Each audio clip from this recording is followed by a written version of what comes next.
once upon a time. In a quiet town where ordinary days often felt too heavy, Eliza Turner found an envelope on her doorstep. At first, it seemed unimportant, just a slip of white against the dark wood. She almost stepped over it, worn out from another exhausting day at work.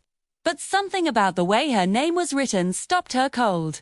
The handwriting was uneven, jagged, as though someone had written it with trembling hands. Eliza froze. She lived alone. Nobody left her letters anymore. Bills came by email, family rarely called, and friends texted when they remembered. Who would leave her a letter in such a strange, deliberate way? She bent down, picked it up, and felt a chill run through her fingertips, as though the paper itself carried a warning. Inside was a single sheet of paper. The message was short, sharp, and terrifying. I know what you did. Meet me where the river bends. Midnight, once upon a time. In a quiet town where ordinary days often felt too heavy, Eliza Turner found an envelope on her doorstep. At first it seemed unimportant, just a slip of white against the dark wood. But as she reached for it, her fingers brushed against something that made her freeze.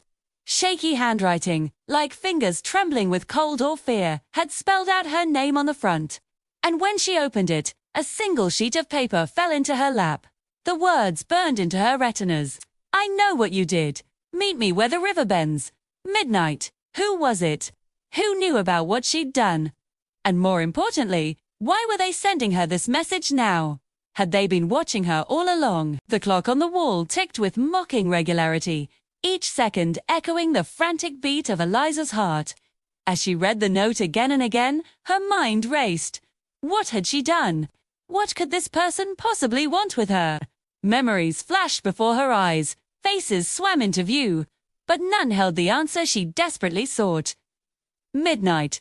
That gave her 5 hours to figure it out. 5 hours to confront whoever was haunting her. But what if it wasn't a haunting? What if this was just some sick prank? Some bored individual looking to spook her, maybe even hurt her. Fear coiled in her stomach, squeezing tight. Her instincts screamed at her to run, to get out of town, out of this suffocating house. But another instinct, one born of morbid curiosity, urged her to stay. Maybe she could reason with whoever sent the note, figure out why. But what if it wasn't a person? What if it was something, some force that knew her secret? The shadows in the room seemed to deepen, stretching like grasping claws across the floor. The ticking clock no longer mocked her, it threatened her. Was this a test to see if she would comply? Would she play their game? Time slipped by like sand through an hourglass, each grain a moment closer to midnight. Panic clawed at her throat. What should she do? Run or stay?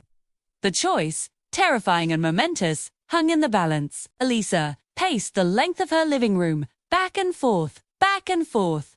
Restlessness gnawed at her. Sleep, a distant memory. Every creak of the house, every rustle outside sent her heart into overdrive. The note, crisp and ominous, lay on the coffee table like a ticking time bomb. Midnight loomed, a predator waiting to pounce. Then, as abruptly as it began, the pacing stopped. Eliza froze, her whole body tense.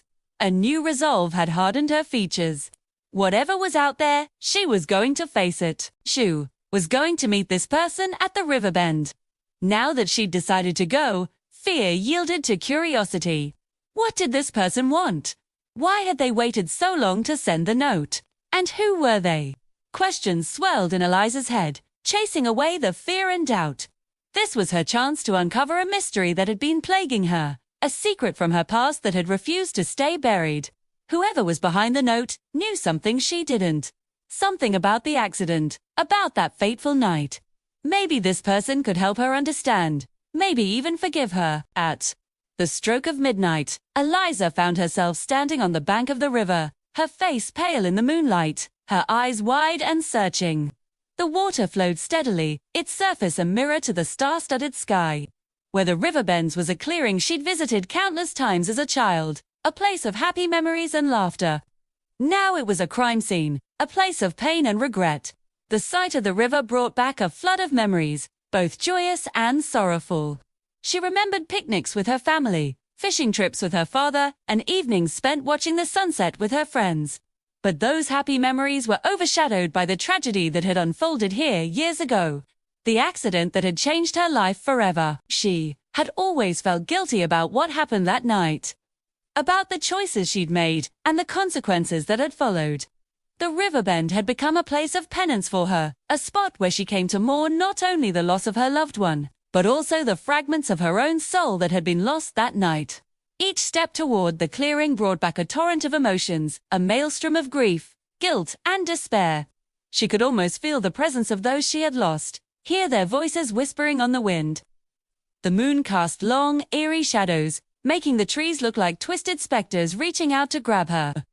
The silence was deafening, broken only by the gurgling of the river and the frantic beating of her heart.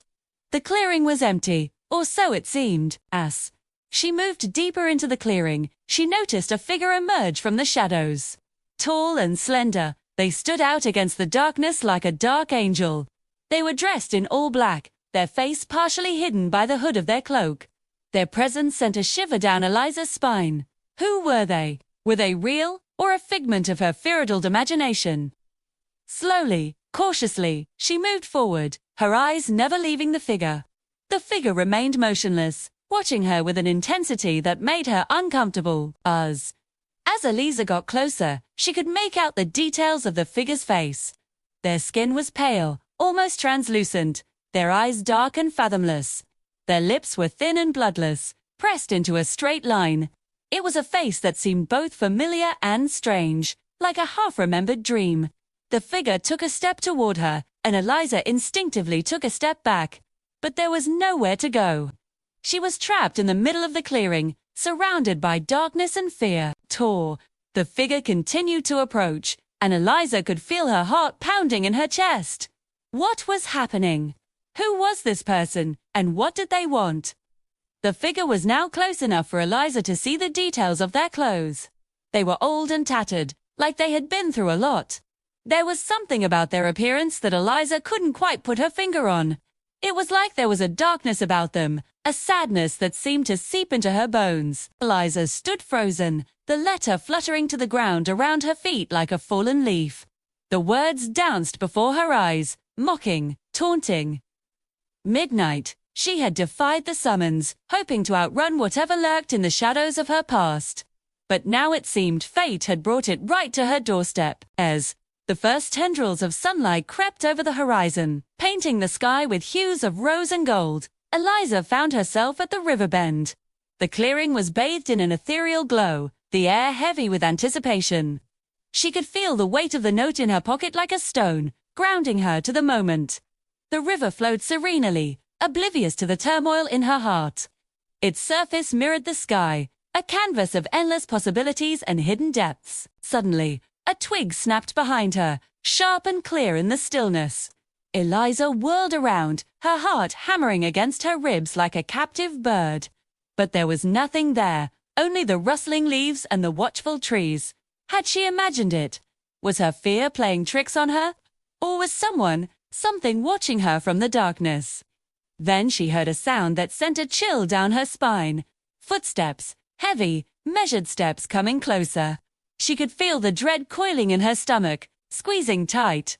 Who was out there, and what did they want with her? She didn't dare look back. She didn't want to see the darkness that lurked behind that cruel grin, the darkness that threatened to consume her whole. As she ran, the thought pounded in her head, repeating like a mantra, warning her of the danger that pursued her. Run, Eliza, run for your life. And that's the end of the story.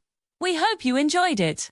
If you did, please give us a thumbs up, and don't forget to share it with your friends and family. So please, leave a comments below.